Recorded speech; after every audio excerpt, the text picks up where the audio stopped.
یہ نہیں کہا کہ وہ جو اللہ تعالیٰ نے جس درخت سے تم کو روکا ہے، یہ نہیں کہا شیطان کہ وہاں پر جائیں گے تو جو ہے گناہ ہے، نہیں، شیطان نے یہ کہا سب سے پہلے اس خوبصورت اس گناہ والے درخت کو خوبصورت بنا کر پیش کیا، یہ تو شجرۃ الخلد ہے، ہمیشہ کا درخت ہے، کھاؤ گے ہمیشہ کی زندگی، کبھی بھوک نہیں، کبھی دھوپ نہیں، کبھی ننگے نہیں ہوں گے، کھا لیے۔ اور شیطان نے کیا کہا، انی لکما لمن الناصحین، میں تمہارا نصیحت کرنے والا ہوں، خیر خواہ ہوں، ویل ہوں، گمراہ ہو گئے۔ تو شیطانی راستوں سے بچیں گے تو اتحاد قائم ہوگا۔ اللہ تبارک و تعالیٰ نے یہود و نصارہ کی مثال دیتے ہوئے قرآن کریم میں فرمایا کہ وَلَا تَكُونُوا كَالَّذِينَ تَفَرَّقُوا وَاخْتَلَفُوا مِن بَعْدِ مَا جَاءَهُمُ الْبَيِّنَاتُ وَأُولَٰئِكَ لَهُمْ عَذَابٌ عَظِيمٌ، کہ اے لوگو، اے ایمان والو، وَلَا تَكُونُوا كَالَّذِينَ تَفَرَّقُوا وَاخْتَلَفُوا، ان یہود و نصارہ کی طرح نہ ہو جاؤ جن کے پاس اللہ کے انبیاء آئے، اللہ کی کتابیں آئی، اس کے باوجود بھی انہوں نے کیا کیا، تفرقوا واختلفوا، تفریقے کیے، انہوں نے اختلافات کیے۔ کب؟ کتابیں نازل ہونے کے بعد، رسول آنے کے بعد ہمارا بھی یہی حال ہے، دین میں تفریقے کرتے ہیں ہم لوگ، کتاب اللہ کے ہوتے ہوئے، سنت رسول کے ہوتے ہوئے، قرآن اور حدیث کے ہوتے ہوئے صحیح راستہ موجود ہے، 73واں فرقہ، 73واں جو صحیح راستے پر چلنے والا فرقہ موجود ہے، جماعت موجود ہے، اس کے باوجود بھی لوگ گمراہ ہو رہے ہیں، حیرت کی بات ہے۔ تو اسی لیے ماضی کی امتوں کی پیروی نہ کرو، ماضی کے لوگ گمراہ ہوئے، کیوں؟ افتراق کیا، اختلاف کیا، کتاب اللہ سے، رسول کے طریقے سے اختلاف کیا تو گمراہ ہو گئے۔ تو اللہ تعالی ہم کو بھی سخت وعید سنا رہا ہے سورہ آل عمران میں کہ وَلَا تَكُونُوا كَالَّذِينَ تَفَرَّقُوا وَاخْتَلَفُوا، ان لوگوں کی طرح نہ ہو جاؤ جنہوں نے تفریقے کیے، اختلاف کیا، من بعد ما جاءهم البینات، ان کے پاس کھلے اور واضح نشانیوں کے آنے کے باوجود۔ پھر اللہ تعالیٰ فرماتا ہے وَأُولَئِكَ لَهُمْ عَذَابٌ عَظِيمٌ، ان کے لیے بڑا ہی دردناک عذاب ہے۔ ہمارے پاس بھی قرآن ہے، وہ قرآن ہے جس میں ایک حرف بھی نہیں بدلا، پورا قرآن موجود ہے، پوری حدیثیں موجود ہے، علماء موجود ہے، سب کچھ موجود ہے، لیکن ہماری حالت یہ ہے کہ ہم گمراہی پر گمراہی میں جا رہے ہیں، غلط حرکتیں، غلط عقیدے، خرافات، بدعات، نہ جانے کہیں کیسی کیسی چیزوں میں ہم پھنسے ہوئے ہیں، اور دوسری طرف بدعملی میں پھنسے ہوئے ہیں۔ اور اسی طرح یہ تو اصولی چیزیں ہو گئی، اور چھوٹے چھوٹے مسئلوں کو ہمیں تفریقے کا سبب نہیں بنانا چاہیے۔ چھوٹے چھوٹے مسئلے ہوں گے، ٹھیک ہے، جس میں فروعی مسائل ہوں گے، یا لوگوں کے، مسلمانوں کے آپس میں بعض ذاتی اختلافات ہوں گے، پرسنل اختلافات ہوں گے، خاندانی اختلافات ہوں گے، اسے تفریقے کا سبب نہیں بنانا چاہیے، شیطان کی طرف سے ہے۔ شیطان کیا چاہتا؟ شیطان یہ چاہتا ہے کہ تم کو بانٹ دے۔ شیطان اس بات سے مایوس ہو چکا ہے کہ اس امت سے مکمل طور پر توحید کو کبھی ختم نہیں کر سکتا شیطان، لیکن توحید پرستوں کے درمیان تفریقہ ڈال سکتا ہے، اختلاف ڈال سکتا ہے۔ جو آدمی توحید پر ہے یہ نہ سمجھے کہ شیطان سے محفوظ ہو گیا، جیسا کہ حدیثوں میں ہے، شیطان تو مایوس ہو گیا کہ تم کو توحید سے دور نہیں کر سکتا، شرک میں مبتلا نہیں کر سکتا، لیکن وَلَٰكِن بِالتَّحْرِيشِ بَيْنَكُمْ، تمہارے درمیان اختلاف ڈالے گا، خلفشار ڈالے گا، لڑائی جھگڑے ڈالے گا، اس سے ہمیں بچنا چاہیے، شیطانی چیز ہے۔ پھر اس کے بعد تیسری چیز جو کہ انتہائی اہم چیز ہے، وہ یہ ہے کہ ہمیشہ اللہ سے اچھا گمان کرنا اور اللہ پر بھروسہ کرنا، نا امید نہیں ہونا، حالات جو بھی ہو جائیں، اس دنیا میں مسلمانوں کی جیسی بھی حالت ہو جائے، دنیاوی اعتبار سے ہو یا دینی اعتبار سے بھی ہو، ہمیں نا امید نہیں ہونا چاہیے۔ کیوں؟ ہمارے پاس بنو اسرائیل کا واقعہ موجود ہے، ہمارے پاس پیارے نبی محمد صلی اللہ علیہ وسلم کی پوری سیرت طیبہ موجود ہے، پوری زندگی موجود ہے۔ مکہ میں نبی صلی اللہ علیہ وسلم کی کیا حالت تھی؟ دیکھیے آج ہندوستان کے مسلمانوں کی بھی یہی کچھ حالت ہے، تعداد بھی کم ہے، سر و سامان بھی کم ہے، اسباب بھی کم ہے، وسائل بھی کم ہے، ہر اعتبار سے کمی ہے، لیکن اللہ تبارک و تعالیٰ نے نبی صلی اللہ علیہ وسلم کی مدد فرمائی۔ اور مسلمانوں سے اللہ تعالیٰ نے جو وعدہ کیا وہ پورا کر دکھایا۔ خوف کے عالم میں تھے، وحشت کے عالم میں تھے، ذلت کے عالم میں تھے، تعداد بھی کم تھی، سر و سامان بھی کم تھا، لیکن اللہ تبارک و تعالیٰ نے اپنا وعدہ پورا کیا۔ اور جو شرط اللہ تبارک و تعالیٰ نے اپنے وعدے کے پورا کرنے کے لیے جو شرط لگائی تھی، صحابہ اس وعدے پر کھرے اترے، تو اللہ تبارک و تعالیٰ نے مشرق سے لے کر مغرب تک ان کو حکومت دی۔ ہم صحابہ کے زمانے کیوں لے لیں گے، بعد کا زمانہ تو اور بھی بڑی حکومت ہو گئی اور دور دور تک پھیل گئے مسلمان۔ مشرق میں تقریباً افغانستان اور سندھ سے لے کر مغرب میں افریقہ کے کنارے، اندلس کے کنارے تک صحابہ کے زمانے میں مسلمان پہنچ گئے، اندلس کے کنارے تک پہنچ گئے۔ کتنا بڑا، ہزاروں کلومیٹروں کا یہ فاصلہ ہے۔ پھر ساؤتھ میں دیکھیں گے، یمن اور حبشہ سے لے کر نارتھ میں جو ہے روم کی سرحدوں تک پہنچ گئے تھے مسلمان۔ اتنی بڑی وسیع حکومت، اتنی بڑی عریض حکومت اللہ تبارک و تعالیٰ نے دیا۔ تو ہم اس سلسلے میں جو ہے سب سے اچھی مثال جو ہمیں مل سکتی ہے وہ ہے بنو اسرائیل کی مثال۔ سورۃ الاعراف آیت نمبر 127 سے 137، گھر میں جب بھی جائیں گے آپ ان آیات کو پڑھیے، تفسیر سے پڑھیے، زیادہ نہیں ہے آیتیں، صرف 10 آیتیں ہیں، اور اللہ تبارک و تعالیٰ نے وہاں پر بنو اسرائیل کا واقعہ بیان کیا ہے۔ یعنی مطلب یہ ہے کہ جیسے بھی حالات ہو، اللہ تعالیٰ سے ہمیں حسن ظن کرنا چاہیے، اچھا گمان کرنا چاہیے۔ اللہ تبارک و تعالیٰ ہمیشہ ایمان والوں کے ساتھ اچھا ہی کرتا ہے۔ جو بظاہر حالات ہمیں بدترین نظر آ رہے ہیں، یہ اللہ کا قانون ہے، اللہ کا نظام ہے کہ وہ آزماتا ہے، اسی پر ہمارا اجر ہے، اسی پر جنت اور جہنم کا فیصلہ ہے، اسی پر ایک آدمی نیک بخت ہوتا ہے، ایک آدمی بدبخت ہوتا ہے، اسی کے ذریعے اللہ تعالیٰ پرکھتا ہے، امتحان لیتا ہے کہ ہم میں کا کون ایمان والا ہوتا ہے اور کون ایمان والا نہیں ہے، کون ایمان والا مومن ہے اور کون منافق ہے۔ اللہ تعالیٰ اس طریقے سے ہم کو الگ الگ کرتا ہے۔ تو ہمارے فائدے کے لیے آزمائشیں ہوتی ہیں، بلائیں ہوتی ہیں، پریشانیاں ہوتی ہیں، تو اسی لیے ہمیں کبھی اللہ تعالیٰ سے بدظن نہیں ہونا چاہیے، اس لیے کہ اللہ تعالیٰ نے وعدہ کیا ہے ہماری مدد کرنے کا۔ کس نے وعدہ کیا؟ اللہ نے وعدہ کیا، اور اللہ تبارک و تعالیٰ کبھی اپنے وعدے میں جھوٹا نہیں ہو سکتا۔ وَمَنْ أَصْدَقُ مِنَ اللَّهِ قِيلًا وَمَنْ أَصْدَقُ مِنَ اللَّهِ حَدِيثًا۔ اللہ تبارک و تعالیٰ سے بڑھ کر کوئی سچا نہیں ہے، اللہ کی بات کبھی جھوٹی نہیں ہو سکتی۔ یہ اللہ کا وعدہ ہمیشہ سے ہے، ماضی کے لوگوں کے لیے بھی ہے، آج کے لوگوں کے لیے بھی ہے، قیامت تک کے لوگوں کے لیے رہے گا یہ وعدہ۔ کیا وعدہ ہے؟ قرآن کریم کی اس آیت پر بھی غور کیجئے، سورۃ النور آیت نمبر 55، جا کر پڑھیے اس آیت کو تفسیر کے ساتھ، اور سورۃ الاعراف جیسا بتایا تفسیر کے ساتھ، ترجمہ اور تفسیر دونوں پڑھیے۔ آیت نمبر 127 سے لے کر 137 آیت نمبر پڑھیے، انشاءاللہ آپ لوگوں کو وہاں پر تفصیل ملے گی۔ تو اس آیت کریمہ میں پہلی آیت میں اللہ تعالیٰ فرماتا ہے وَعَدَ اللَّهُ الَّذِينَ آمَنُوا مِنكُمْ وَعَمِلُوا الصَّالِحَاتِ لَيَسْتَخْلِفَنَّهُمْ فِي الْأَرْضِ۔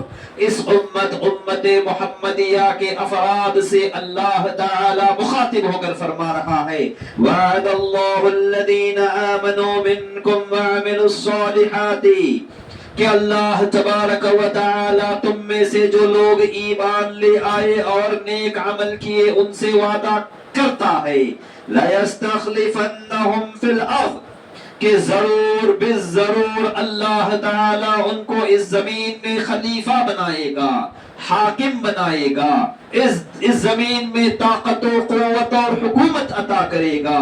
كَمَا اسْتَخْلَفَ الَّذِينَ مِن قَبْلِهِمْ، جس طرح اللہ تعالی نے ماضی کے لوگوں سے وعدہ کیا اور جب انہوں نے اس پر عمل کیا تو اللہ تعالیٰ نے اپنا وعدہ پورا کر کے ماضی کے لوگوں کو خلیفہ بنایا، زمین کا حاکم بنایا اپنی زمین کا۔ وَلَيُمَكِّنَنَّ لَهُمْ دِينَهُمُ الَّذِي ارْتَضَىٰ لَهُمْ، اتنا ہی نہیں، حکومت ہی نہیں، بلکہ وہ دین جس سے اللہ تعالیٰ نے تمہارے لیے راضی کر لیا ہے، اس دین کو تمہارے لیے زمین میں قوت عطا کرے گا۔ پھر مزید اللہ تعالیٰ کیا فرماتا ہے؟ یعبدوننی لا یشرکو وَلَيُبَدِّلَنَّهُم مِّن بَعْدِ خَوْفِهِمْ امنا. تیسرا وعدہ کہ ضرور بالضرور اللہ تبارک و تعالیٰ تمہارے خوف کو امن میں بدل دے گا. آج خوف کا عالم ہے، مسلمان جو ہے دہشت اور وحشت میں مبتلا ہے. ہماری نہ عزتیں محفوظ نظر آتی ہے، نہ جانیں محفوظ، نہ مال محفوظ، کوئی چیز محفوظ نظر نہیں آتی. مستقبل ہمارے سامنے تاریک اور اندھیری نظر آ رہی ہے.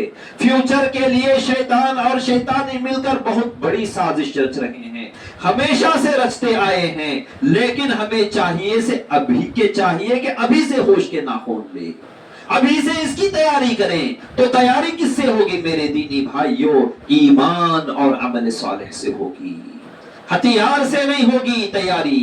یہ نہ سمجھے کہ ہتھیار ہے، وہ ہتھیار تو ایک ذریعہ ہے، ایک وسیلہ ہے، ایک سبب ہے.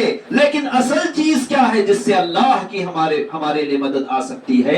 ایمان اور عمل صالح. وعد اللہ الذین آمنوا منکم وعملوا الصالحات، تم میں سے ایمان والوں کو اور عمل صالح کرنے والوں کے لیے وعدہ ہے، دوسرے لوگوں کے لیے نہیں ہے. تم میں سے وہ لوگ جو طاقت اور قوت کا مظاہرہ کرتے ان کے لیے وعدہ نہیں ہے، اور جو تعداد کا مظاہرہ کرتے کہ ہم لوگ میجورٹی میں ہیں ان کے لیے نہیں ہے، اور جو غیروں کا مقابلہ بدعت کا مقابلہ بدعت سے کرتے ہیں، شرک کا مقابلہ شرک سے کرتے ہیں، فتنہ اور فساد کا مقابلہ فتنہ اور فساد سے کرتے ہیں، ان کے لیے نہیں ہے. ایمان اور عمل صالح کرنے والوں سے وعدہ ہے. یہ اس پر عمل کرو، پھر اللہ تعالیٰ تم کو نا امید نہیں کرے گا. اللہ سے بدظن ہونے کی ضرورت نہیں ہے، اللہ سے اچھا گمان کرو، اللہ کے اس وعدے پر یقین کرو، اور اس نے جو کنڈیشن اور شرط لگائی ہے اس کو پورا کرو. اللہ تعالیٰ تمہاری مدد کرے گا. اور اسی طریقے سے ہم بنو اسرائیل کا واقعہ تو تفصیل سے آپ جا کر یہ 10 آیتیں پڑھیے سورۃ الاعراف کی 127 سے 137 تک، تفسیر کے ساتھ پڑھیے. لیکن خلاصہ بتا دیتا ہوں آپ لوگوں کے سامنے میرے دینی بھائیوں. بنو اسرائیل مصر میں رہتے تھے، ایجپٹ میں رہتے تھے، اور یہ لوگ قبطی ان پر ظلم کرتے تھے. پھر قبطیوں سے مراد فرعون کی جو قوم تھی اور فرعون کے جو لوگ تھے، وہ لوگ بنو اسرائیل پر ظلم و ستم کرتے تھے. ان کو ذلیل و خوار بنا کر رکھے تھے، غلام بنا کر رکھے تھے، ان کو ستاتے تھے، ظلم اٹھاتے تھے، اور مجبور اور مقہور ہو کر رہ گئے تھے. شاید کہ آج کے فلسطین کے حالات جو مسلمانوں کے حالات ہیں وہ بنو اسرائیل کے تھے ہوں گے، یا ایک مختلف ممالک میں، اور یہاں تک کہ بعض ہندوستان کے مسلمانوں کی بھی یہی حالت ہو. کیفیت ہے اچھی طرح جانتے ہیں. اسی حالت سے دو چار تھے. تو اس حالت میں موسیٰ علیہ السلام کو اللہ تعالیٰ نے نبی بنا کر بھیجا اور کہا کہ بنو اسرائیل کو اور فرعونیوں کو توحید کا پیغام، اللہ کی تنہا عبادت کا پیغام دو. تو بنو اسرائیل کے لوگ مان لیے موسیٰ علیہ السلام کے اس پیغام کو، اللہ کی عبادت کرنے لگے، اللہ پر ایمان لانے لگے. اور انہوں نے فرعون اور فرعونیوں کے معبودان باطلہ جن کی پہلے سے وہ لوگ پرستش کرتے تھے، یہاں تک کہ بنو اسرائیل بھی مبتلا ہو چکے تھے اس شرک میں، اس کو انہوں نے چھوڑ دیا. لیکن ابھی بھی ذلیل و خوار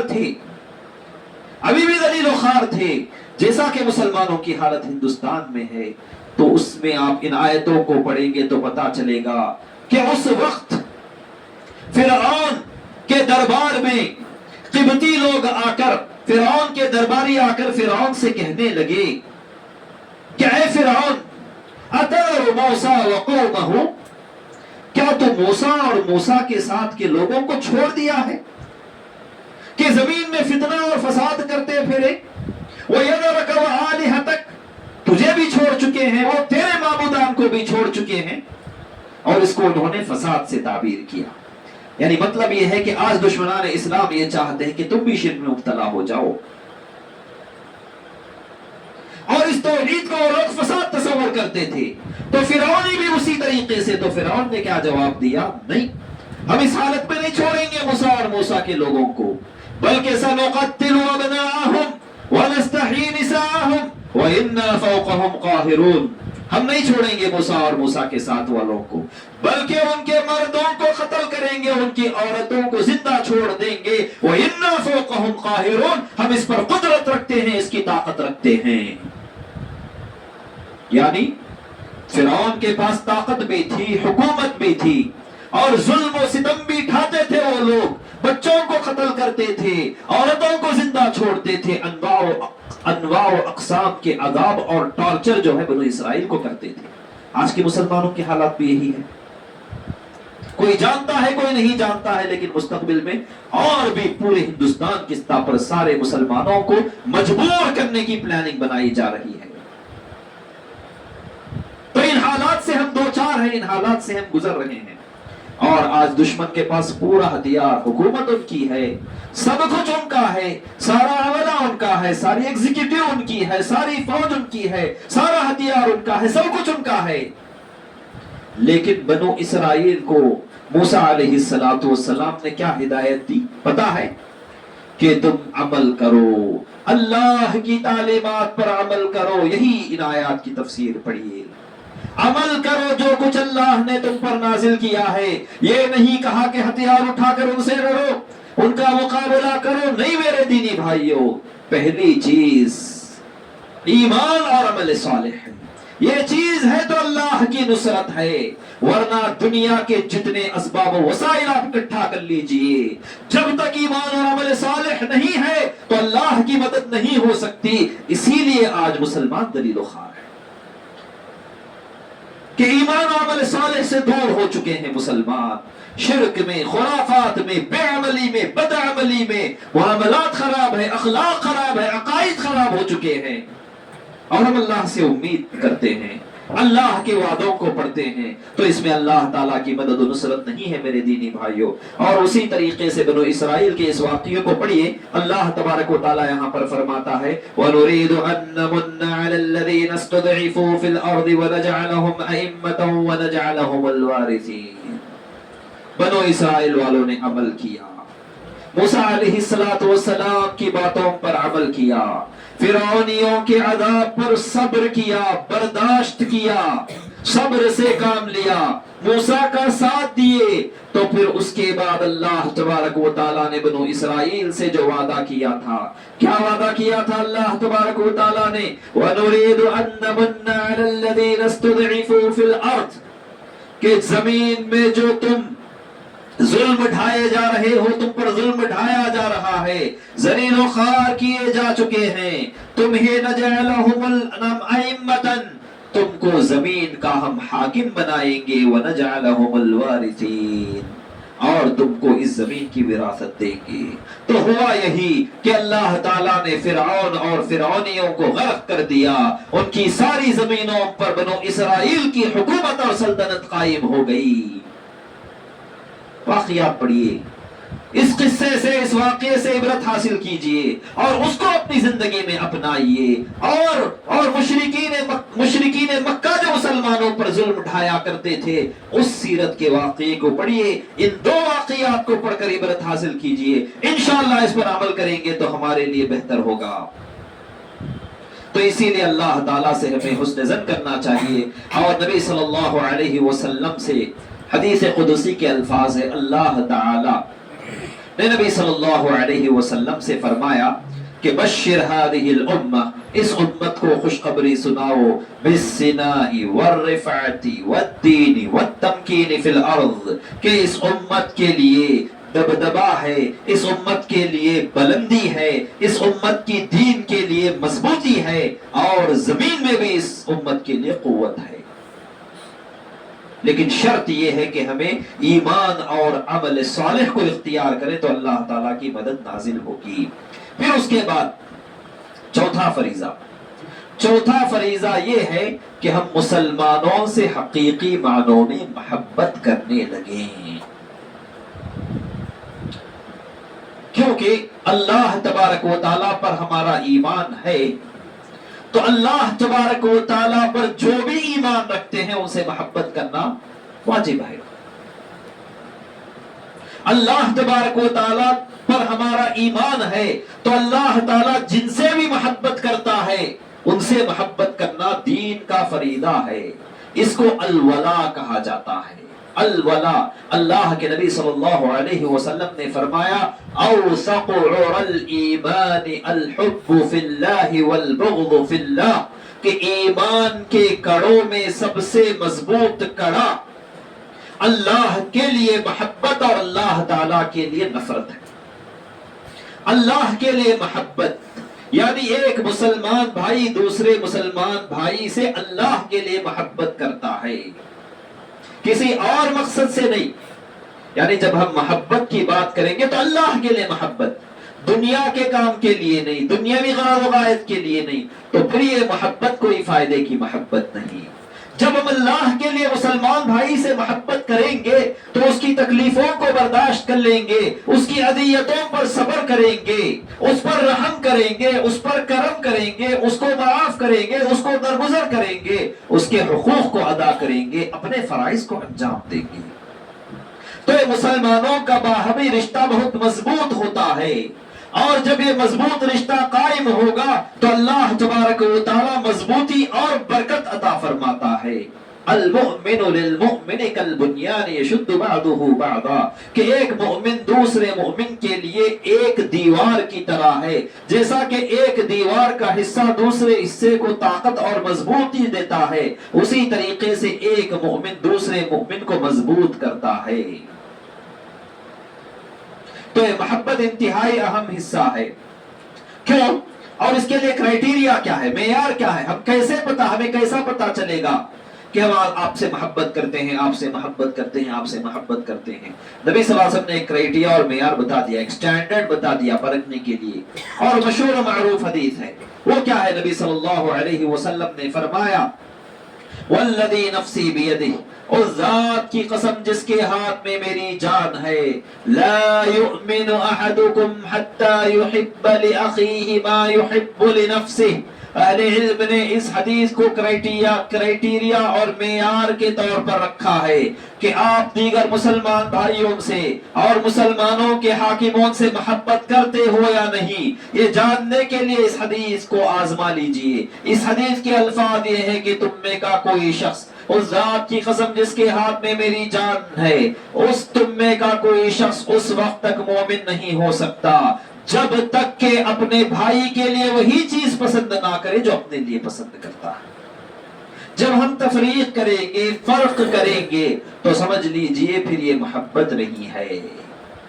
تو محبت کا یہ معیار اسلام بتاتا ہے، محبت کا یہ معیار شریعت اسلامیہ ہمیں بتاتی ہے، اور وہی بات نبی صلی اللہ علیہ وسلم نے بارہا بتائی ہے۔ اور ایک حدیث میں نبی صلی اللہ علیہ وسلم نے فرمایا ثلاث من کن فیہ وجد بہن حلاوت الایمان، ایمان کی حلاوت اور مٹھاس اگر محسوس کرنا چاہتے ہو تو تین چیزیں تمہارے اندر ہونا چاہیے۔ یعنی گویا کہ اس سے پہلے تو نبی صلی اللہ علیہ وسلم نے کہہ دیا لا یؤمن احدکم، تم میں کا کوئی شخص ایمان والا نہیں ہو سکتا۔ اگر یہ تین چیزیں پائی گئی تو حقیقی معنوں میں تمہارے ایمان میں لذت اور مٹھاس اور چاشنی ہوگی۔ کون سی چیزیں؟ ان یکون اللہ ورسولہ احب الیہ مما سواہما، اللہ اور اس کا رسول ساری چیزوں سے سب سے زیادہ محبوب ہو جائے۔ اللہ اور اس کا رسول ساری چیزوں سے، دنیا کی نفس سے بھی زیادہ محبوب ہو جائے، والدین سے، بچوں سے، بیوی سے، ساری دنیا و ما فیہا سے سب سے زیادہ جب اللہ اور اس کے رسول سے محبت کرنے لگیں گے تو ایمان کی یہ مٹھاس ہے۔ وَأَن يُحِبَّ الْمَرْءَ لَا يُحِبُّهُ إِلَّا لِلَّهِ، کہ جب تم کسی شخص سے محبت کرو تو صرف اللہ کے لیے کرو، اللہ کے لیے لوگوں سے محبت کرو، اللہ کے لیے مسلمانوں سے محبت کرو۔ جب تم محبت کرو گے کسی اللہ کے لیے، کسی ایمان والے سے، مسلمان سے، تم اس کے خیر خواہ بن جاؤ گے، ویل وشر بن جاؤ گے، اس کا خیر چاہو گے۔ جیسا آدمی اپنے لیے ویل وشر ہوتا ہے، اپنا خیر طلب کرتا ہے، اپنا خیر اور اپنے لیے اچھائی طلب کرتا ہے، تو اپنے مسلمان بھائی کے لیے بھی اچھائی طلب کرتا ہے، خیر طلب کرتا ہے، اسے نصیحت کرتا ہے۔ جب اس کے اندر وہ کوئی پریشانی میں مبتلا ہوتا ہے تو اس کی پریشانی کو دور کرنے کی کوشش کرتا ہے، غم میں شریک ہونے کی کوشش کرتا ہے۔ اور کوئی غلطی کرتا ہے تو اس کی اصلاح کرنے کی کوشش کرتا ہے، شرک کرتا ہے تو روکتا ہے، بدعت کرتا ہے تو روکتا ہے، اور گناہ کرتا ہے تو اس کو روکتا ہے۔ میرے دینی بھائیوں، یہ جو ہے حقیقی معنوں میں محبت ہے، حقیقی معنوں میں خیر خواہی یہ ہے، حقیقی معنوں میں خیر خواہی یہ ہے کہ تم اللہ کے لیے اس سے محبت کرو تو یہ ساری چیزیں پیش آ سکتی ہے۔ صرف ایسے ہی محبت کرو گے تو پھر ایمان کی چاشنی اور مٹھاس نہیں ہے۔ پھر تیسری چیز نبی صلی اللہ علیہ وسلم نے کہا وَأَن يَكْرَهَ أَن يَعُودَ فِي الْكُفْرِ بَعْدَ إِذْ أَنْقَذَهُ اللَّهُ مِنْهُ كَمَا يَكْرَهُ أَن يُلْقَى فِي النَّارِ، کہ کفر میں لوٹنے کو ناپسند کرے جبکہ اللہ تبارک و تعالی نے اس کو کفر سے بچا لیا ہے۔ جس طریقے سے آدمی آگ میں ڈالے جانے کو ناپسند کرتا ہے، یعنی آدمی آگ میں جانے کو ناپسند کرتا ہے، تو اسی طریقے سے کفر سے بھی نفرت کرے۔ شرک، اللہ تعالیٰ تمہیں شرک سے بچایا ہے، کفر سے بچایا ہے، تو پھر دوبارہ اس کی طرف لوٹ کر نہ جائے، اتنی سخت نفرت کرے کہ آدمی جس طرح آگ میں ڈالے جانے کو، جہنم میں ڈالے جانے کو ناپسند کرتا ہے، اسی طرح کفر اور شرک سے نفرت کرے۔ یہ تین چیزیں ہوں گی تو ایمان کی مٹھاس اور ایمان کی حلاوت اور چاشنی اور سویٹنس ہم لوگ محسوس کریں گے۔ اور اللہ تبارک و تعالیٰ نے صحابہ سے مخاطب ہو کر فرمایا، صحابہ کی مثال ہے، اور ہمیشہ جو ہے سیرت کے جو واقعات ہوتے ہیں، صحابہ کی جو مثالیں ہوتی ہیں، وہ پڑھیں گے تو اس سے ہم عبرت حاصل کر سکتے ہیں، اپنی زندگی میں اپنانے کی کوشش کر سکتے ہیں۔ تو مثالیں کیا ہے؟ مہاجرین و انصار کی محبت، اور اسی طریقے سے انصار کے دو قبیلے تھے، ایک اوس اور ایک بولیے خزرج۔ تو جاہلیت کے زمانے میں نبی صلی اللہ علیہ وسلم کی بعثت سے پہلے اوس اور خزرج کیا کرتے تھے؟ لمبی لمبی جنگیں، دسیوں سال کی جنگوں میں مبتلا تھے۔ دو قبیلے تھے، دونوں کہاں تھے؟ مدینہ میں تھے، اور دونوں الگ الگ علاقوں میں بستے تھے۔ ہمیشہ جنگیں چلتی تھی ان کی، ہمیشہ لڑائی، دسیوں سال کی لڑائی، اوس اور خزرج کی خون ریز لڑائیاں چلتی تھی، معمولی لڑائیاں نہیں۔ تو اللہ تبارک و تعالیٰ نے کیا کیا؟ ان کے دلوں میں محبت ڈال دیا، ایک دوسرے سے محبت کرنے لگے۔ اوس اور خزرج کے لوگ دونوں کو کیا کہا جاتا؟ ملا کر انصار کہا جاتا۔ کیا کہا جاتا؟ انصار۔ انصار کا معنی مددگار۔ کس کی مدد کیے؟ نبی صلی اللہ علیہ وسلم کی مدد کیے، نبی صلی اللہ علیہ وسلم کی مدد کیے، مہاجرین کی مدد کیے۔ مہاجرین کون تھے؟ باہر سے آنے والے، مکہ سے ہجرت کرنے والے، پھر بعد میں عرب کے دیگر جزیرے عرب کے دوسرے قبیلوں سے ہجرت کرنے والے لوگ آئے تھے، ان کو پناہ دیے، جگہ دیے، پیسہ دیے، اپنی چیزوں میں شریک کیے۔ یہ کیا تھی؟ یہ محبت، ایمانی محبت، ایمانی بھائی چارہ انہوں نے آپس میں قائم کیا۔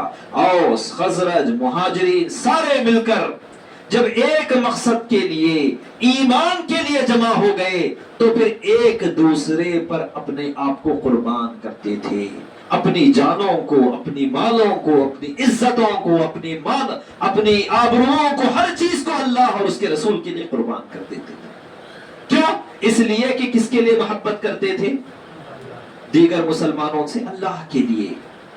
تو جب یہ مثال قائم ہوں گی تو اللہ تعالیٰ کی مدد آئے گی، اللہ تبارک و تعالیٰ کی مدد ضرور آئے گی۔ ایک حدیث اور بیان کروں گا اسی سے متعلق۔ نبی صلی اللہ علیہ وسلم نے فرمایا دب الیکم داء الامم قبلکم،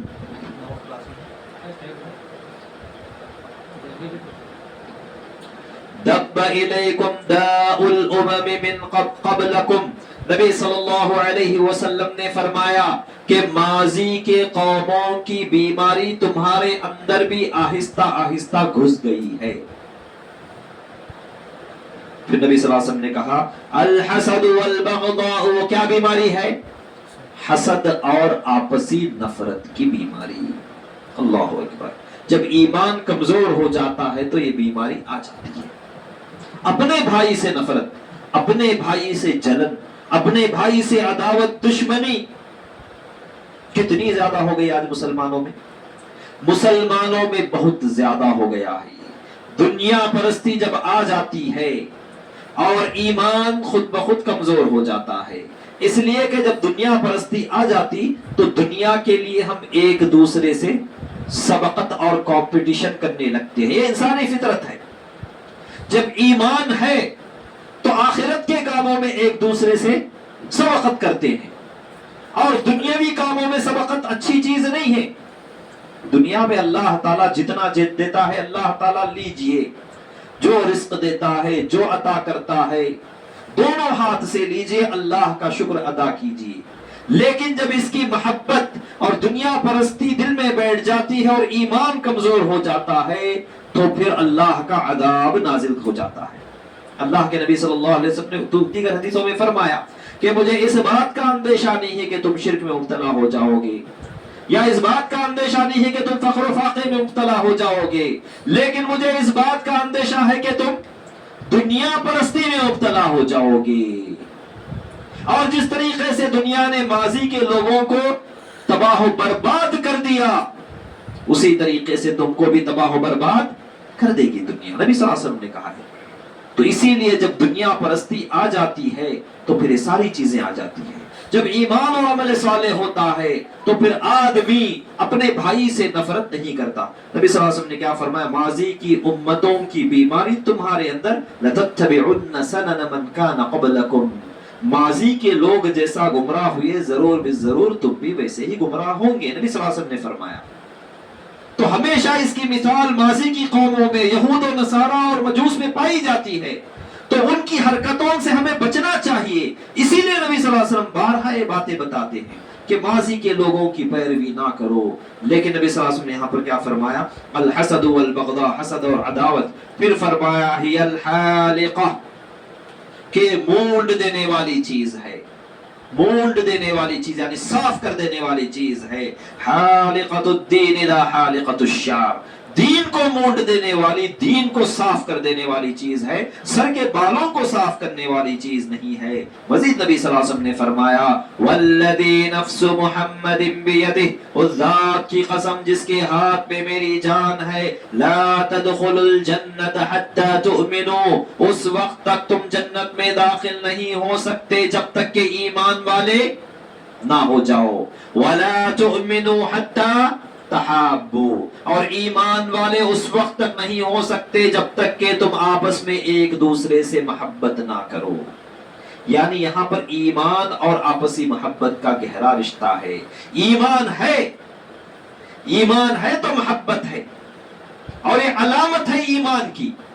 اگر آدمی مسلمان آپس میں ایک دوسرے سے نفرت کرتے ہیں، ایک دوسرے سے بغض و عداوت کرتے ہیں، تو اس کا مطلب کیا ہے؟ ایمان کم ہے، ایمان میں کمی ہو گئی ہے، دنیا پرستی آ گئی ہے، زر پرستی آ گئی ہے، تو ہمیں اپنے ایمان کی حفاظت کرنا ہے۔ تو نبی صلی اللہ علیہ وسلم نے کیا فرمایا کہ اس وقت تک جنت میں نہیں داخل ہو سکتے جب تک کہ ایمان والے نہ ہو جاؤ، اور اس وقت تک ایمان والے نہیں ہو سکتے جب تک کہ تم آپس میں ایک دوسرے سے محبت نہ کرو۔ پھر نبی صلی اللہ علیہ وسلم نے فرمایا افلا انبئکم، کیا میں تمہیں ایک ایسی چیز نہ بتاؤں؟ افلا انبئکم یا افلا ادلکم علی شیء اذا فعلتموه تحاببتم، ایک ایسی بات نہ بتاؤں کہ اس کو کرنے لگو تو تمہاری آپس کی محبت بڑھ جائے گی؟ صحابہ نے کہا کیوں نہیں؟ تو نبی صلی اللہ علیہ وسلم نے فرمایا افشوا السلام بینکم، آپس میں سلام کثرت سے پھیلاؤ۔ تو یہ نشانی ہے، یہ علامت ہے ایک دوسرے سے محبت کرنے کی، کثرت سے سلام پھیلانا چاہیے۔ لیکن یہاں پر یہ بات واضح ہوتی ہے کہ آج جو چیز ہمارے اندر کم ہو گئی ہے آپسی محبت۔ ہم دیکھتے ہیں کہ غیروں کو ترجیح دے رہے ہیں مسلمانوں پر، غیروں کو ترجیح دے رہے ہیں، پریفرنس دے رہے ہیں، پرائیورٹی دے رہے ہیں۔ ایک مسلمان کا نقصان ہو رہا ہے، ہم اپنی آنکھوں کے سامنے دیکھ رہے ہیں، پھر بھی جو ہے خاموشی اختیار کر لیتے ہیں۔ کتنے ایسے واقعات ہمارے سامنے پیش آتے ہیں۔ کیا ہو گیا ہے؟ ہمارا ایمان مردہ ہو گیا ہے، ہمارا ایمان مردہ ہو گیا ہے، ایمان کی چاشنی اور مٹھاس ختم ہو چکی ہے ہمارے دلوں سے۔ تو ایک بہت بڑا سبب اور ذریعہ ہے جس کو ہمیں زندہ کرنا چاہیے اللہ تعالیٰ کے وعدے کو حاصل کرنے کے لیے۔ پھر اس کے بعد مسلمانوں کو چاہیے کہ آپس میں ایک دوسرے پر رحم بھی کرے، رحم دل ہو، سخت دل نہ ہو، سخت مزاج نہ ہو۔ اس لیے کہ صحابہ کے بارے میں اللہ تعالیٰ قرآن میں کیا فرماتا ہے؟ محمد الرسول اللہ والذین معہ اشداء علی الکفار رحماء بینہم۔ صحابہ کی مثال بار بار قرآن کیوں دیتا ہے؟ کیونکہ وہ ہمارے لیے اسوہ ہے، آئیڈیل ہے۔ ان کے راستے پر چلیں گے۔ اتباع کس کی ہوتی ہے؟ انسانوں کی اتباع ہوتی ہے، اللہ کی اتباع ہوتی ہے، اللہ کی اطاعت ہوتی ہے، اور انسانوں کی اتباع ہوتی ہے۔ اتباع کا معنی کیا ہے؟ نقش قدم پر چلنا۔ ایک آدمی چلتا ہے، اس کے پیچھے پیچھے جہاں گیا وہ، اور نقش قدم کا معنی اس کے فٹ پرنٹس پر چلنا، اس کو اتباع کہتے ہیں۔ تو اللہ تبارک و تعالیٰ نے ہمارے لیے چند اسوے بنائے ہیں، چند نمونے بنائے ہیں کہ ان لوگوں کی اتباع کرو، ان لوگوں کے فٹ پرنٹس پر چلو، تم بھی جس طرح وہ لوگ فلاح و بہبود پا لیے، وہ لوگ جیسا کامیاب ہوئے، تم بھی کامیاب ہو جاؤ گے۔ تو ہمارے لیے مثالیں ہیں، جیسا کہ میں بنو اسرائیل کی مثال دیا، اور صحابہ کی مثالیں بھی ہمارے لیے بے شمار ہیں قرآن و حدیث میں۔ تو کیوں آ رہی ہے یہ مثالیں؟ ان کے راستے پر چلیں گے تو ان کو جیسا کامیابی ہوئی ہے ویسے ہی ہم کو کامیابی ملے گی۔ اسی لیے نبی صلی اللہ علیہ وسلم نے ایک حدیث میں کیا فرمایا؟ حَتَّى تَرْجِعُوا إِلَى دِينِكُمُ الَّذِي كُنْتُمْ عَلَيْهِ۔ اس وقت تک یہ امت ذلیل و خوار رہے گی، اس وقت تک غیر مسلمانوں پر مسلط رہیں گے، جب تک کہ تم اپنے اس دین کی طرف لوٹ کر نہیں آؤ گے جس پر صحابہ تھے۔ تو صحابہ جس دین پر تھے اس وقت اس دین کی طرف نہیں لوٹو گے تو الغیر تم پر مسلط رہیں گے، کیونکہ دین کے نام پر بعد کے لوگوں نے بہت ساری چیزیں داخل کر دی، بے دین کو دین کا نام دے دیا، بے دینی کو دین کے نام سے انہوں نے آج پھیلا دیا ہے۔ لیکن حقیقی دین وہ دین ہے جس پر صحابہ تھے۔ جیسا کہ امام مالک رحمہ اللہ نے کیا فرمایا تھا؟ امام مالک نے یہ فرمایا کہ فَمَا لَمْ يَكُنْ يَوْمَئِذٍ دِينًا لَمْ يَكُنِ الْيَوْمَ دِينًا۔ جو نبی کے زمانے میں دین نہیں تھا آج کے زمانے میں دین نہیں ہو سکتا۔ چاہے نام یکساں دکھیں گے، نظر آئیں گے، شیطان نے ہم کو دھوکہ دینے کے لیے اچھے نام دے دیا، وہی نام دے دیا، قرآن کا نام دے دیا، حدیث کا نام دے دیا۔ قرآن اور حدیث کے اندر جتنے ٹرمز ہیں، جتنے الفاظ ہیں، سارے نام وہی ہے، لیکن بے دینی کو نام کا اب دین کا نام دے دیا گیا ہے۔ تو اسی لیے ہمیں اس دین کی طرف لوٹنا ہے۔ اسی لیے صحابہ کی مثالیں ہیں محمد الرسول اللہ والذین معہ اشداء علی الکفار رحماء بینہم۔ محمد اللہ کے رسول ہیں، اور جو صحابہ محمد صلی اللہ علیہ وسلم کے ساتھ ہیں وہ اشداء علی الکفار، کفار پر بڑے سخت ہیں، رحماء بینہم، مؤمنین کے معاملے میں آپس میں ایک دوسرے پر رحم دل ہے، رحم و کرم کرتے ہیں۔ لیس منا، نبی صلی اللہ علیہ وسلم نے فرمایا کہ ہم میں سے وہ شخص نہیں ہے جو ہم میں کے چھوٹوں پر رحم نہ کرے اور بڑوں کا ادب نہ کرے۔ اور نبی صلی اللہ علیہ اور قرآن کریم میں اللہ تعالیٰ نے ایک اور جگہ فرمایا یا ایھا الذین آمنوا من یرتد منکم عن دینہ، کہ ایمان والو تم میں سے جو شخص اپنے دین سے پلٹ جائے گا، واپس چلا جائے گا، فسوف یأتی اللہ بقوم، تو اللہ تعالیٰ ایسی قوم کو، ایسے لوگوں کو لے کر آئے گا، یحبہم ویحبونہ، اللہ تعالیٰ جن سے محبت کرے گا اور جو لوگ اللہ سے محبت کریں گے، اذلۃ علی المؤمنین، مؤمنین کے معاملے میں نرم ہوں گے، رحم دل ہوں گے، عزت علی الکافرین، اور کافروں کے معاملے میں بڑے سخت ہوں گے۔ آج کل معاملہ عجیب ہے، الٹ گیا ہے، غیروں کے ساتھ اچھا معاملہ ہم کرتے ہیں اور اپنوں کے ساتھ غلط معاملہ کرتے ہیں، غیروں کا معاملہ کرتے ہیں۔ کتنے واقعات آج ہمیں نظر آتے ہیں، مسلمان کی قدر نہیں کرتا ہے، مسلمان پر رحم دل نہیں ہوتا ہے، تجارت میں دھوکہ اپنوں کو دیتے ہیں، غیروں کو نہیں دیتے، اپنوں کے ساتھ مزاح کرتے ہیں، کھیل کرتے ہیں، تمسخر کرتے ہیں، اور غیروں کے ساتھ سنجیدہ رہتے ہیں۔ عجیب و غریب معاملہ ہو گیا ہے ہمارا۔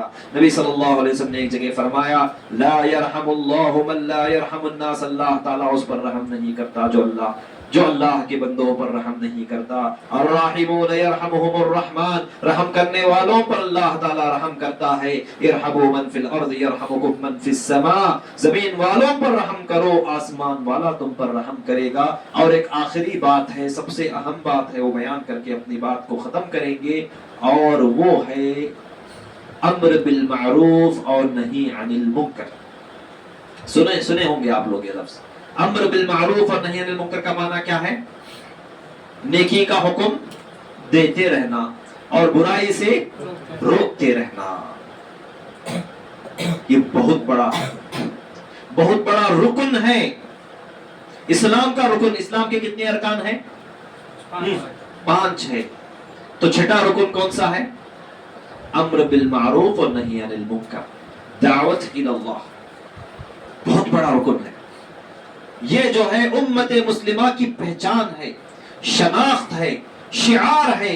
کنتم خیر امت اخرجت للناس تأمرون بالمعروف وتنہون عن المنکر. یہ امت مسلمہ اس لیے نکالی گئی ہے کہ تم لوگوں کو نیکی کا حکم دیتے رہو گے اور برائی سے روکتے رہو گے. ہر نیکی کا حکم دو گے, سب سے بڑی نیکی کیا ہے؟ توحید ہے. ہر برائی سے روکتے رہو گے, چھوٹے یا بڑی برائی سے, لیکن سب سے بڑی برائی کیا ہے؟ شرک اور کفر ہے. یہ امت کی پہچان ہے. اگر یہ ہے تو اس امت کے لائق ہے, اگر یہ نہیں ہے تو تم اس امت کے لائق نہیں ہے. اسی لیے علماء نے امر بالمعروف اور نہی عن المنکر کو چھٹا رکن قرار دیا ہے. اور رکن السادس من الاسلام, اسلام کا چھٹا رکن اور پلر, جیسا کہ ہم کہتے ہیں کہ جو ہے 3 پلرز ہیں ڈیموکریسی کے. عام طور پر کہا جاتا ہے ڈیموکریسی کے, جمہوریت کی 3 جو ہے ستون ہیں. کون سے ہے وہ؟ لیجسلیچر, ایگزیکٹو اور جوڈیشری کہا جاتا ہے. اور چوتھا ستون کیا ہے؟ میڈیا. چوتھا ستون جو ہے ڈیموکریسی کا, جمہوریت کا, میڈیا ہے. تو اسی طریقے سے چھٹا ستون اسلام کا, مسلمان ہونے کا چھٹا ستون اور چھٹا پلر یہ ہے کہ تم دعوت اللہ کا کام کرتے رہو. یہ ہے تو تمہاری بقا ہے, ورنہ تمہاری تباہی اور بربادی ہے. اللہ تبارک و تعالیٰ ایک اور جگہ قرآن میں فرماتا ہے کہ اللہ تبارک و تعالیٰ تم پر عذاب اس وقت تک نازل نہیں کرے گا جب وَأَهْلُهَا مُصْلِحُونَ, جب تک کہ تم اصلاح و دعوت کا کام کرتے رہو گے, امر بالمعروف اور نہی عن المنکر کا کام کرتے رہو گے, نیکی کی لوگوں کو تلقین کرتے رہو گے, برائی سے روکتے رہو گے, ٹوکتے رہو گے. روکنا اور ٹوکنا ہم پر فرض ہے. مَن رَأَىٰ مِنْكُم مُنكَرًا فَلْيُغَيِّرْهُ بِيَدِهِ, جو بھی تم میں سے شخص کوئی برائی کو دیکھے تو اسے اپنے ہاتھ سے روکو. اگر ہاتھ سے نہیں روک سکتا تو اپنی زبان سے روکے, اگر زبان سے نہیں روک سکتا تو کم از کم اپنے دل میں اس کو برا جانے.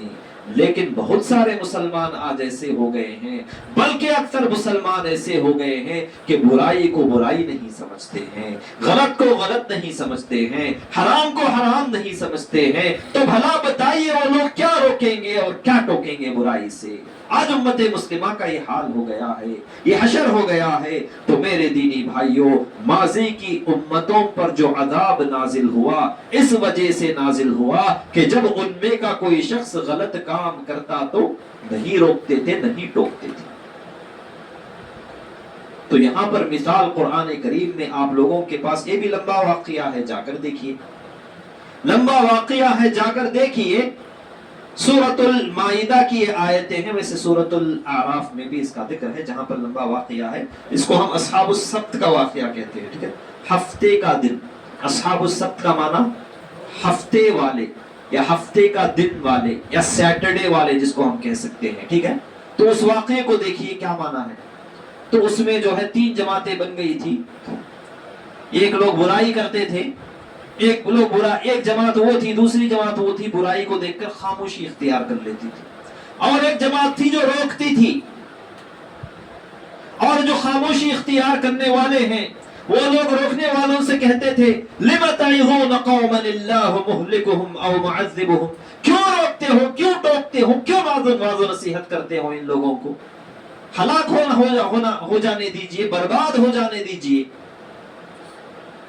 تو ہوتا یہ ہے کہ جب ہم روکیں گے نہیں، ٹوکیں گے نہیں، آگے والے تو ہلاک ہوں گے ہی، ہم بھی کیا ہو جائیں گے؟ ہلاک ہوں گے۔ اللہ تعالیٰ کا وعدہ ہے، اللہ کا عذاب عام ہوتا ہے۔ ام سلمہ رضی اللہ عنہا نے نبی صلی اللہ علیہ وسلم سے ایک مرتبہ پوچھا انہلک وفینا الصالحون، کہ ہم برباد ہو جائیں گے، تباہ ہو جائیں گے حالانکہ ہمارے اندر نیک لوگ بھی رہیں گے؟ تو نبی صلی اللہ علیہ وسلم نے کہا نعم اذا کثر الخبث، جب خباثتیں بڑھ جائیں گی، گناہ عام ہو جائیں گے، لوگ روکیں گے نہیں، ٹوکیں گے نہیں، برائی کو برائی نہیں سمجھیں گے لوگ، تو کیا ہو جائیں گے؟ اللہ کا عذاب نازل ہو جائے گا، اللہ کی لعنت نازل ہو جائے گی۔ بنو اسرائیل کے تعلق سے اللہ تعالیٰ فرماتا ہے لعن الذین کفروا من بنی اسرائیل علی لسان داؤد وعیسی بن مریم۔ تو ہمیں کیا کرنا چاہیے؟ ہمارا فرض کیا بنتا؟ ہر برائی سے روکنا ہے، جب بھی دیکھو روکنا ہے۔ دوست ہے آپ کے، عام طور پر دوست میں دوستی ہوتی ہے تو عام طور پر وہاں پر آپ روکنے کی طاقت رکھتے ہیں، پھر بھی خاموشی اختیار کر لیتے۔ ایک بار نہیں مانتا تو 2 مرتبہ 3 مرتبہ زندگی بھر روکیے ان کو، مگر روکتے رہیے۔ اسی میں ہماری بقا ہے، اسی میں ہماری اصلاح ہے، اسی میں اللہ تبارک و تعالیٰ اس امت کو باقی رہے گا، ورنہ اس امت کے رہنے کی ضرورت ہی نہیں ہے۔ کنتم خیر امت اخرجت للناس، تم خیر امت ہو، سب سے اچھی امت ہو جو لوگوں کے لیے نکالی گئی ہے۔ تأمرون بالمعروف وتنہون عن المنکر، تم نیکی کا حکم دیتے رہو گے، برائی سے روکتے رہو گے۔ لعن الذین کفروا من بنی اسرائیل علی لسان داؤد وعیسی بن مریم، کہ بنو اسرائیل کے کفار پر لعنت ہوئی، علی لسان داؤد و عیسی بن مریم، داؤد علیہ السلام کی زبانی اور عیسیٰ بن مریم علیہ السلام کی زبانی۔ ذالک بما عصوا وکانوا یعتدون، کیوں لعنت ہوئی؟ اس لیے کہ انہوں نے اللہ کی نافرمانی کی اور اللہ کے حدود اور اللہ کے بتائے ہوئے لیمٹس کو پار کرتے تھے، اللہ کی بتائی ہوئی جو فرما برداریاں تھی اس کی نافرمانی کرتے تھے۔ پھر اس کے بعد اللہ تعالیٰ فرماتا ہے کانوا لا يتناهون عن منکر فعلوه، اور جو برائیاں کرتے تھے آپس میں وہ لوگ ایک دوسرے کو نہیں روکتے تھے، چھوڑ دیتے تھے۔ اب دیکھتے ہیں شرک ہو رہا ہے، بدعتیں ہو رہی ہیں، بدعملیاں ہو رہی ہیں، سگریٹ پی رہا ہے، کوئی شراب پی رہا ہے، کوئی جوا کھیل رہا ہے، کوئی غلط چیز دیکھ رہا ہے، کوئی فضول خرچی کر رہا ہے، پورا وقت جو ہے موبائل میں ضائع کر رہا ہے اور وقت ضائع کیے جا رہے ہیں، الگ الگ قسم کے گناہ اور غلطیاں اور خباثتیں انجام دی جا رہی ہیں، لیکن ہم خاموشی اختیار کر رہے ہیں اور ہمارے دل مردہ ہو چکے ہیں۔ تو یہ اللہ تبارک و تعالیٰ کی طرف سے لعنت اور اللہ تبارک و تعالیٰ کے عذاب کی دلیل ہے۔ اسی لیے آج ہندوستان کے مسلمانوں کا یہ عالم ہو گیا ہے کہ آج سے 300 سال پہلے مسلمانوں کا کیا حال تھا اور آج مسلمانوں کا کیا حال ہے۔ پورے ہندوستان پر مسلمانوں کی حکومت تھی اور آج یہ ہے کہ مسلمان ذلیل و خوار ہو چکے ہیں۔ اس کا سب سے بڑا سبب یہ ہے میرے دینی بھائیوں، اور اللہ تعالیٰ کیا فرماتا ہے کانوا لا يتناهون عن منکر فعلوه، کہ وہ لوگ آپس میں ایک دوسرے کو نہیں روکتے تھے برائی سے جس کا وہ ارتکاب کرتے تھے۔ لبئس ما كانوا يفعلون، کیا ہی برا کام کرتے تھے بنو اسرائیل کے یہ کفار۔ اور نبی صلی اللہ علیہ وسلم نے فرمایا والذی نفسی بیدہ، اس ذات کی قسم جس کے ہاتھ میں میری جان ہے، لتأمرن بالمعروف ولتنہون عن المنکر، ضرور بالضرور تم لوگوں کو نیکی کی ہدایت کرتے رہو گے، نیکی کا حکم دیتے رہو گے، وَلَتَنْهَوُنَّهُمْ عَنِ الْمُنْكَرِ، اور بالضرور انہیں برائیوں سے روکتے رہو گے، أَوْ لَيُوشِكَنَّ اللَّهُ أَن يَبْعَثَ عَلَيْكُمْ عِقَابًا مِّنْهُ، ورنہ قریب ہے کہ اللہ تبارک و تعالی ضرور بالضرور اپنی طرف سے تم پر ایک عذاب نازل کرے گا، تمہیں سزا میں مبتلا کرے گا۔ ثم تدعونه فلا يستجاب لكم، پھر اس کے بعد تم دعائیں بھی کرو گے تو تمہاری دعائیں قبول نہیں کی جائیں گی۔ ہم دعائیں کرتے ہیں، حرم میں دعائیں ہوتی ہیں، فلسطینیوں کے لیے دعائیں ہوتی ہے، اور دعائیں قنوت ہوتی ہے، الگ الگ قسم کی دعائیں ہوتی ہے، تنہائیوں میں ہم دعائیں کرتے ہیں، لیکن کہیں بھی جو ہے اللہ کی مدد ہوتی ہوئی نظر نہیں آتی، اس لیے کہ ہم نے جو اسباب و وسائل تھے، جو واجبات ہم پر تھے، جو ذمہ داریاں ہماری تھی، جس کی بنیاد پر اللہ نے وعدہ کیا ہے، ہم نے ان ذمہ داریوں کو ادا نہیں کیا۔ تو اسی لیے میرے دینی بھائیوں، اسلام کا یہ چھٹا رکن ہے کہ باطل پرست اپنے باطل کا پروپیگنڈا کر رہے ہیں، میڈیا استعمال کر کے، مین سٹریم میڈیا بھی استعمال کرتے ہیں، اور سوشل میڈیا بھی استعمال کرتے ہیں، پرنٹڈ میڈیا بھی استعمال کرتے ہیں، تحقیق کے نام پر کتابیں بھی چھاپتے ہیں، اور الگ الگ مجلے اور میگزینز بھی چھاپتے ہیں، اور نیوز پیپر کے ذریعے بھی، انٹرنیٹ کے ذریعے بھی، الگ الگ ویب سائٹس کے ذریعے اپنے باطل کو، بدعات کو، شرک کو، کفر کو پھیلائے جا رہے ہیں، غیر اللہ کی عبادت کو پھیلائے جا رہے ہیں۔ ہندوستان کا عالم یہ ہو گیا ہے کہ جہاں بھی جاؤ باطل ہی باطل نظر آتا ہے، حق جو ہے دب چکا ہے، لیکن ہمیں چاہیے کہ ہمارا میڈیا کیا ہے، امر بالمعروف اور نہی عن المنکر ہے۔ جتنا ہو سکے، جتنے پلیٹ فارمز ہو سکے، پرسنل طور پر بھی، ذاتی طور پر بھی، شخصی طور پر بھی، ملاقات کے ذریعے، یا جتنے وسائل ممکن وسائل ہے، ان سارے وسائل کے ذریعے ایک بڑے پیمانے پر ہمیں یہ کام انجام دینا چاہیے، کرنا چاہیے، یہ ہم پر فرض ہے۔ اللہ تعالی ہمیں اس کی توفیق عطا فرمائے، اللہم آمین۔ تو یہ چند باتیں ہیں کہ ان حالات حاضرہ میں ہمیں کن باتوں پر عمل کرنا چاہیے۔